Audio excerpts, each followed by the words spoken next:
Alright, so review for 10/23/18 Ascend Amphitheater, Nashville, Tennessee. Fall Tour, Night 1. Uh, Before we start that one, I guess might as well get this over with and just say it. Found out Neal uh, Casal, I forget how to say his name, Circles Around the Sun, Chris Robinson, finally came out today that he committed suicide Monday night, I believe. Monday, at some point on a Monday. So unfortunate, real fucking unfortunate. I found out at work when I was on break, and I definitely can understand why people definitely feel lost with musicians. Like Jerry or Cobain. Never felt like I've anybody big for me as far as musician wise have passed, especially something from suicide has ever hit me, but this one definitely did. So sucks, just fucking sucks. I don't know what else to say. You know, uh, I was fortunate enough this summer to catch them in Chicago for the last show of their summer tour for Circles Around the Sun. So I guess I'm fortunate to do that. Me and my girlfriend to see him. I mean, shit.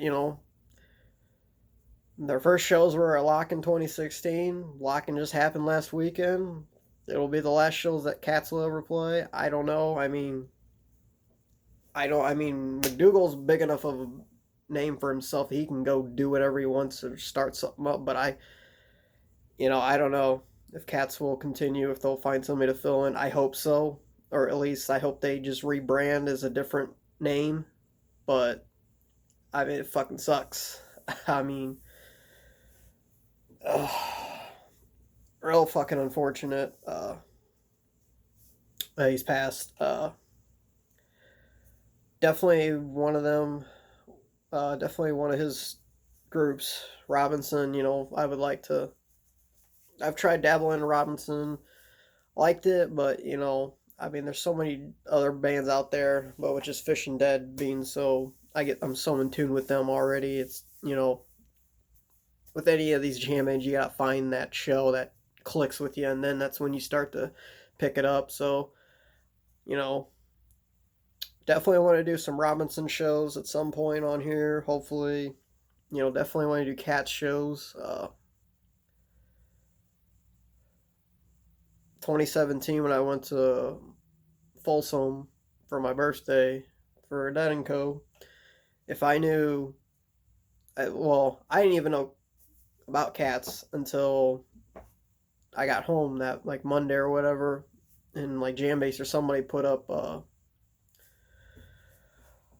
article or whatever linking them to the live stream that they had for their show, the end after show, on 6/9, my birthday, uh, that they played after Dead, and they basically put the clip up of Gilbert's group, and it instantly clicked with me. Instantly loved them. Instantly loved that song. One of my fucking favorite jams of all time. One of the best fucking versions of Gilbert still. I think it's probably, I mean, as early as it was in their career compared to like, now, what they sound like now, it fucking was phenomenal. But definitely a show that I will for sure do someday. I will for sure always highly recommend that show. I was always highly recommend that Gilbert's in general for a song, a jam, or whatever. But it sucks. Looks retiring. I'm that big of a fucking Colts fan or a football fan in general, but sucks. Indiana kid. So Lux retiring. Fucking Neil's dead. Amazon's on fire. I don't know, man. End times or something, man. Shit's coming. Phil, they just fucking announced today too. Phil's got to have back surgery, so Phil Lesh, could be fucking dead in the next week for all we know. A lot of fucking end time shit happening, man. I feel like. So, well, if we're going, at least I got my Wrigley steam. All right, so let's get into the review. Definitely a great fucking show. Right off the bat, tier 4 show. Definitely not an ultimate god mode fucking show, tier 5, but definitely a strong tier 4. I think it's definitely one of the shows I've probably heard in a while that I would say is very had a lot of groove from start to finish. Was very heavy on the groove in every jam. I feel like, or at least most of the jams. I'd even go as far to say like the second set was a lot of experimentation, a lot of different stuff going on. You know, with Trey's on Trey's end. Uh,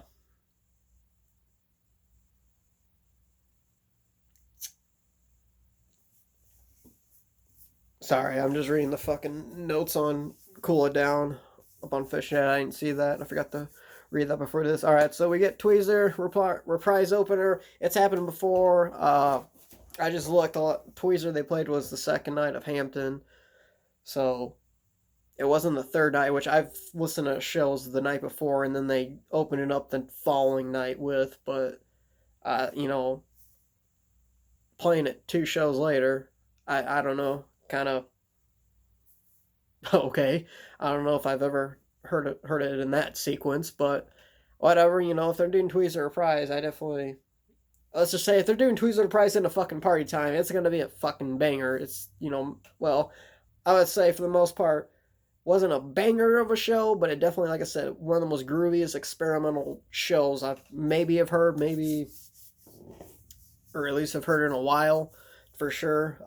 Of all time, I don't know. Maybe at least that I've heard. I don't know. Can't particularly lock that down as a statement for sure or a fact for me. But uh, Toys R Us Prize, we had a party time MVP for party time. Probably, maybe my ultimate favorite version of party time ever. Honestly, Page great on the keys in the beginning. I love the sound in this one for this version that he had going on his rig, his setup. For sure, probably, I mean, forever of any version that I've heard so far. Paired really well with the Trey's rig and the jam, definitely on his end. Definitely a good spot to have after Twee Prize. Definitely, we'll say that. We'll say that. Even if they would have just opened up a party time, I think like it's usually a staple for them to do. You know, as far as placement for party time, it definitely would have been still a solid opener. But Twee Price gives it a little kickback to Hampton. So good party time. Then we get a free honorable mention for free. Glad to hear this one back. I feel like with the party time free, you're definitely asking for a great show. You're gonna have at least a lot of high hopes for this one. Trey and Mike sound really strong in this one on their as far as their tone for this one. Into the first free chorus part. I guess ripcord. I don't know on Trey's end. I don't know if it technically counts as a ripcord, but I mean, if you know what I mean, then you know what I mean. Uh, but I mean, yeah, Trey's fucking tone overall for the song part was really fucking strong in this one. Really fucking had a lot of punch with it. Mike even came out popping. Mike came out really strong throughout this show. I felt like more than usual. He really stood out. I wouldn't say it was heavy like the 2010 soundboards he sounds on, but he definitely I feel like had a lot of fucking beef in his setup for this show compared to usual for fall or summer for this year, for that year. I don't know. Whatever, however you want to fucking put it. For 2018 in general. Yeah, Michael definitely stood out in the beginning of the jam. Trey definitely had to have been setting up something because he kind of fell off there right as soon as they jump into the jam where Mike usually hits up on his rig. Um, so a little bit open air there, a little bit dead space on Trey's end, probably just getting set up. I'm sure. A lot of Page's heavy key choice sound vibe that he had going on there. A little bit of the rig in the start. The vocal harmonies too. Vocal harmonies, like I've definitely noticed in fall, have been really great. Every time they do or everybody's coming in singing for a chorus or whatever, background or harmony or whatever in the background of Trey, I feel like it's really fucking strong and clear this go around for some reason. I don't know why, if it's something they switched up on the soundboards or just something that they just got in tune with for this tour. I don't know. I really fucking dig it. It was very atmospheric for this version. A super short free. I was really hoping it was going to be a real strong banger, but a little bit heavy sound, a little bit short, a little bit of the rig, brief appearance. But I mean, you know, I was really hoping to give it that MVP, really hoping it would stand up for an MVP worthy, but it not. At least it gets an honorable mention, but I wouldn't say it was a weak honorable mention. It was a pretty strong honorable mention, but as far as an MVP, it was pretty weak as far as trying to compare it to an MVP version as far as what I would put it as, in my opinion. Uh, had big hopes for a Monster Jam out of this one. Not so much.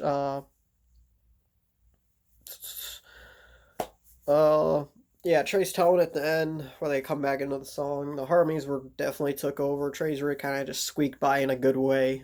Definitely wasn't heavy, just a little bit enough light and airy enough to be heard on the soundboard, but the harmonies definitely had that punch and took over it more so than his tone. Old Home Place. Never heard of it. First time hearing it. Don't know if it's Tab. Don't know if it's a Mike song. Don't fucking know.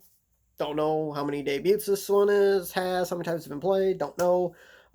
First impression of it, good song. I liked it. It was really short and quick. I thought it definitely had good placement in the set for where it was at. Definitely would like to hear it again. They're in Tennessee, Nashville, so of course we're gonna get, the hoedown songs. But I mean, as far as the hoedown songs go, this one I would definitely take.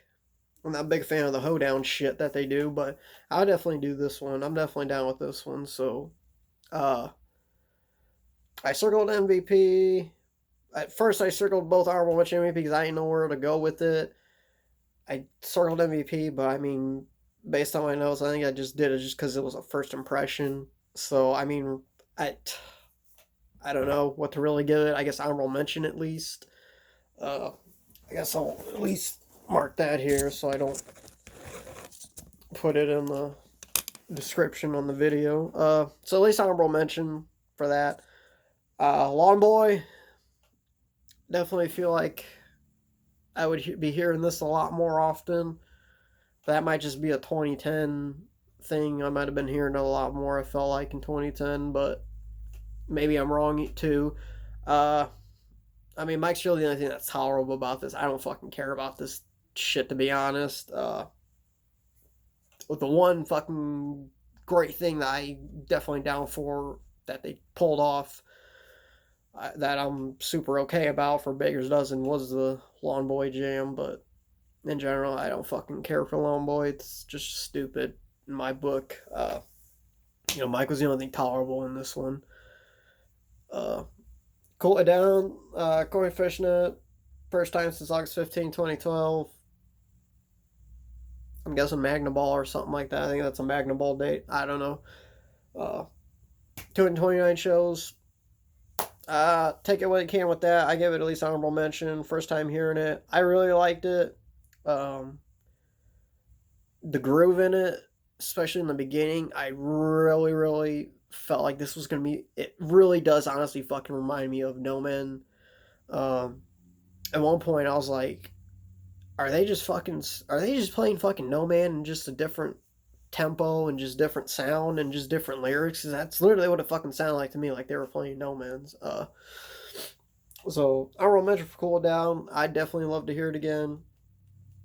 Theme, coming out with an MVP on this one for this version. Great choice for this one to come out with, for them to pick this one with.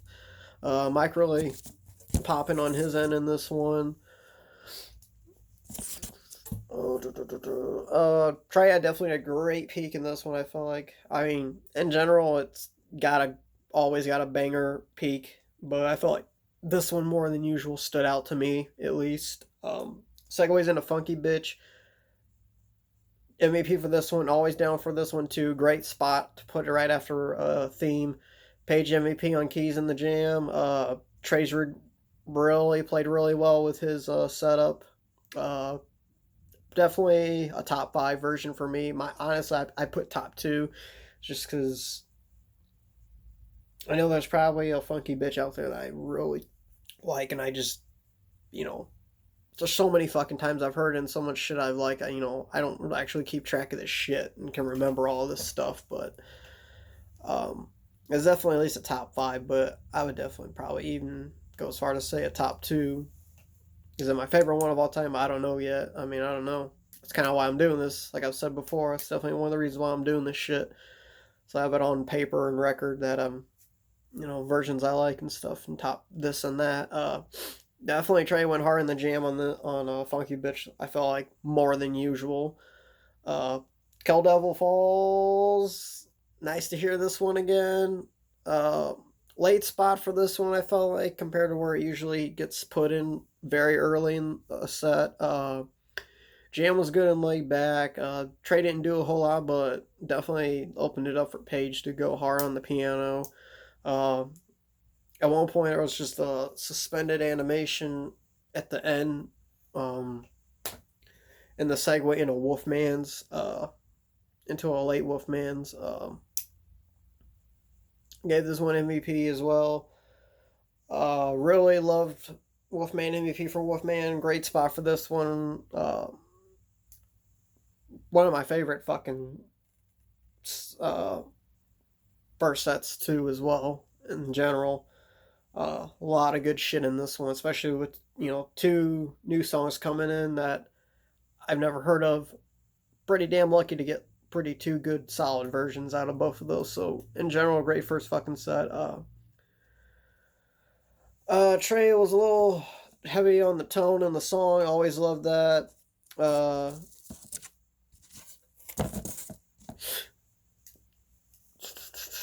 Definitely stood back in the beginning of the jam and let Page rip it out a little bit. Then Rig switched on, and then he just sort of took it over from there. And then did take it over when he turned it around, but eventually I felt like everybody synced up really solid and really well in this one. At one point in the jam, definitely reminded me. The rig setup definitely reminded me a lot of Dick's Night 2's Wolfman. Um, got a little semi-spacey, semi-atmospheric, with the jam a little bit at one point. Phenomenal peak. Page's keys overall, I think, really synced well with everybody as they were going throughout the jam. He really synced in a lot with everybody throughout. Character Zero, good choice for this show to end the set, I would definitely say. I mean, 0-0, it comes out and does what it needs to do. Trey's tone was heavy and a bit dark in the jam, so I definitely like zeros when they get heavy and dark, definitely. I think that's where Zero really comes out and shines the best. Rick turned on and made a real nice groove with the rig he had going. Again, one of the best grooves throughout the jams in general, as far as the show overall as well. Honorable mention for Zero.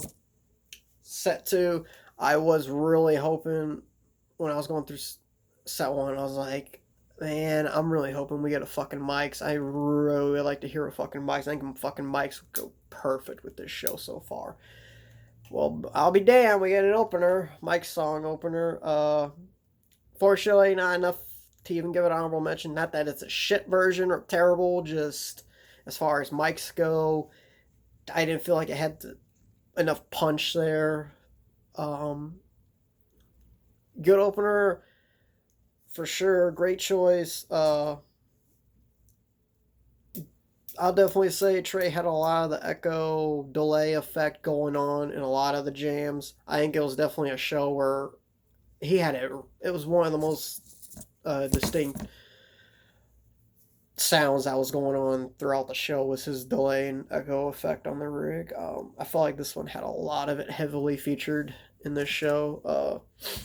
Always nice to hear that one. Throwback to reminded me of some of the 2016 versions when I first got into them. And, it was a solid jam for the most part.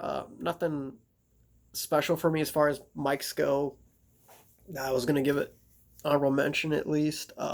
Still a solid jam. Little spacey at one point.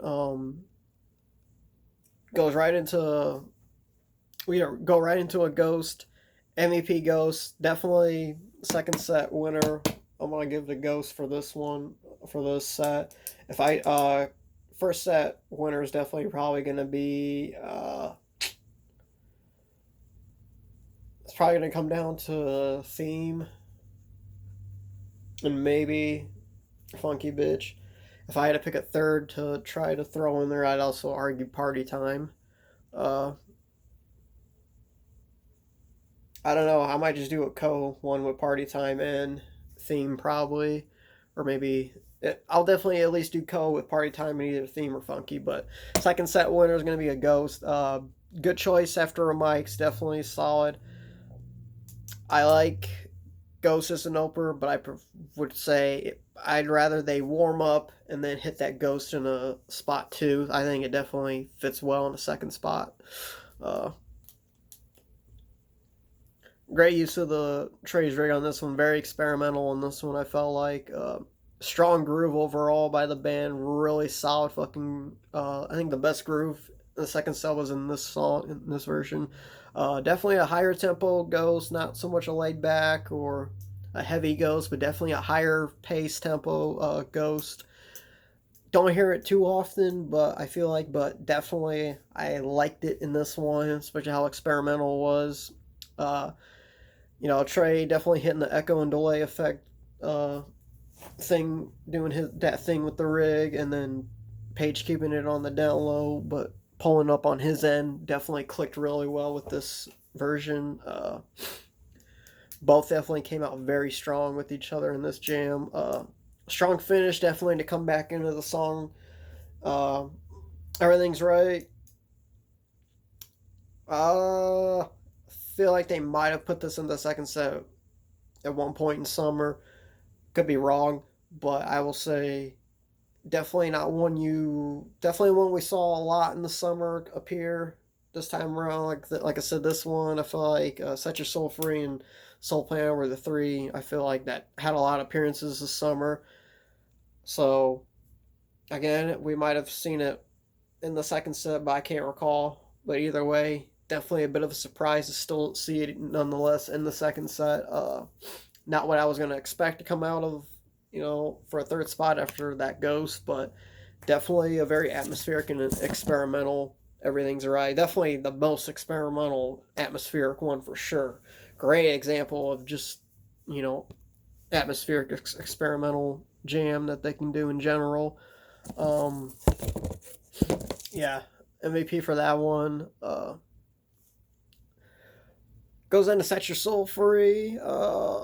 Almost saw, well, shit, are they just going to go on a Soul Player and we're going to get all three, three of the big bust outs for the fucking summer? I feel like they played a lot. We saw a lot this summer from those three. I was like, shit, they're just going to go right into Soul Player after Set Your Soul Free, but no. So maybe we'll get it night two. Honorable mention. Definitely a good choice for a follow up. This one I feel like we can see in either set, and it's going to still do good. I think I think personally some of my favorite versions have been in the first set more so than the second set, but I feel like the second set's definitely, because the second set, it goes a little bit more longer and has a little bit more depth to it, but I definitely think some more so my favorite versions have been first sets, I think. Maybe. I could be wrong. Could be wrong about a lot of things doing this shit. Definitely that's a delay and echo effect again. Like I said, it was definitely something I felt like was in a lot of the jams, was getting used a lot this show. Definitely always for that effect, definitely. So, not going to complain. A little bit more slow and heavy than usual. Definitely an all around more atmospheric jam. Uh, Segues in the when the circus comes, I definitely am fucking want to hear this shit more. I know something they did in the 90s. I was their shit back then, but I wish, like, we're gonna fucking hear Turtles in the Clouds and all this Santos crap. But I mean, bring Circus back. I mean, Jesus Christ, you guys are gonna fucking. Trey's gonna write 40 fucking songs in the last year. Why don't you just bring Circus back? Everybody fucking loves this shit. Whatever. Ain't my fucking band. I don't want to mention for it for coming out. I was like, holy shit, I can't believe I'm actually fucking hearing this right now. Great placement, great show to bring it out in for sure. Glad to welcome it back. Perfect spot for it. Short and sweet. Segues right into Weekapaug. I honestly forgot until this came out. I was like, oh yeah, that's right. We did get Mike's in the opening. I fucking forgot. We still have to get Weekapaug. MVP for Weekapaug. Great placement to end the set on. Really strong song choice and nothing, just end it on Weekapaug. We don't need anything else. We don't need other fucking encore bullshit. We don't need Slave. We don't need fucking Hood. We don't need, Julius. We don't need any of that bullshit. She's ending on Weekapaug, so great fucking choice to end it strong with Weekapaug. Awesome fucking peak. Strong groove in it with Mike, definitely. MVP Mike on groove on this part in this version. Again, more echo and delay effect. Definitely fit in with this version.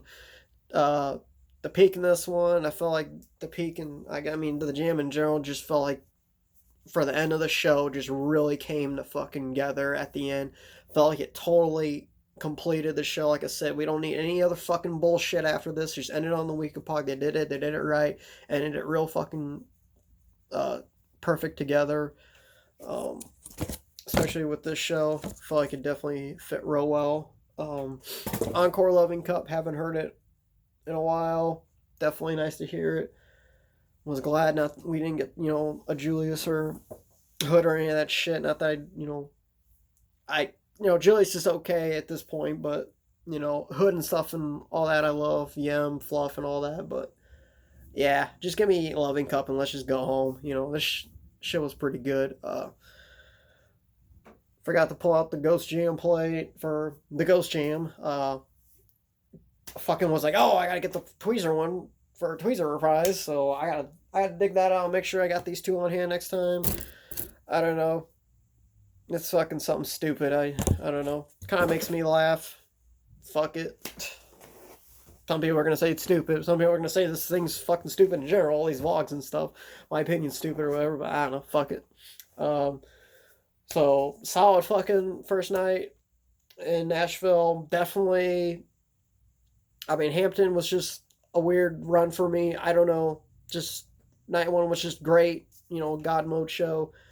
The other two nights just, I don't know, just didn't do it for me. I just feel bad. I feel like, I'm missing something and it kind of pisses me off a little bit, but it is what it is. Maybe, if I go back listen to it over and over, I'll pick it up at some point, and get it. But, part of this is just, I listen to the show once, boom, do the review. That's the whole point of this shit. It's all first impression. It's all just like you would if you were at the fucking show. So, rest in peace, Neal. Fucking sucks. Go check out, his solo shit. Go check out Chris Robinson. I know he had another band before that one. Check out that one. Check out everything. Circles Around the Sun. Definitely. If you want to get into the jam shit or have been in the jam shit, it's one you gotta fucking listen to. It's just like, Dead or Phish, you gotta listen to it at some point. There's definitely some bands out there, you can get by with not having to listen to them. But, hey, it's music. Explore. Definitely. So, hoping night 2, we're not going to get a bunch of hoedown shit. Hoping we get something really fucking good, because this show was definitely very experimental. A lot of good groove throughout. Probably so far, I'd say it's probably my second favorite show. As far as fall tour so far right now, definitely my second favorite. As far as my first favorite, well, that's a battle between two shows. So, I'm not gonna get into it right now, but fingers crossed for night 2. Here we go.